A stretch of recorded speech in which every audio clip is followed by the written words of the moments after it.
Savanna మండుతున్న ఎండ కింద సింహాల గుంపు ఆందోళన చెందింది. ఒకప్పుడు ఉగ్రంగా శక్తివంతంగా ఉన్నవారి నాయకుడు సిఫిసో ఇప్పుడు వయసుతో నెమ్మదిగా కదులుతున్నాడు.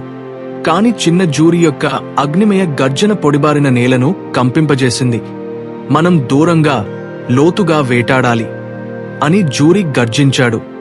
మిగిలిన చిత్తడాలతో మనం బ్రతకలేం. అతని సవాల్ సవన్నా మైదానాల గుండా ప్రతిధ్వనించి వృద్ధుడవుతున్న తమ రాజుపై గుంపు విశ్వాసాన్ని కదిలించింది.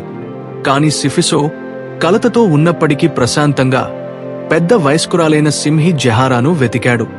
ఆమె స్వరం ఎడారి గాలుల కంటే పాత కథలను మోసుకెళ్లేది.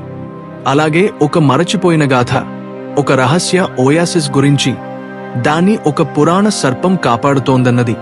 ఆమె హెచ్చరికలను పట్టించుకోకుండా జూరీ తన వేటగాళ్లను మండుతున్న ఎడారిలోకి నడిపించాడు. రోజులు వారాలుగా మారాయి. వారి శక్తి క్షీణించింది.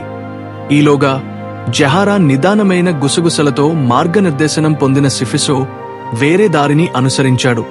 అడుగుజాడలను గమనిస్తూ, గాలితో వినిపించే స్వరాలను ఆత్మీయంగా ఆలకిస్తూ. చివరికి గిరికొండ చిలిపి తెరచుకుంది. వారి కళ్ల ముందు దాగి ఉన్న ఓయాసిస్ ప్రత్యక్షమైంది. పచ్చని చెట్లు, మెరిసే జలధారలు, ఎడారి గుండెలో విరజిమ్ముతున్న జీవం. కాని ఆ నీటి వనరును కాపాడుతూ అక్కడ విరాజిల్లుతున్నది మహా ఇసుక సర్పం. భయం సింహాల గుంపును పట్టుకుంది. ఆ సమయంలో ఓ వృద్ధ తాబేలు ముందుకు నెమ్మదిగా సాగింది.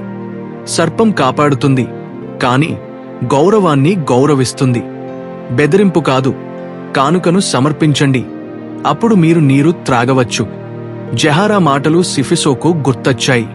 జ్ఞానానికి వంగే నమస్కరించాడు. కొన్నిసార్లు అతిపెద్ద విజయాలు బలంతో కాదు, జ్ఞానం, వినయం, మనల్ని నిలబెట్టే ప్రపంచానికి ఇచ్చే గౌరవంతో సాధ్యమవుతాయి.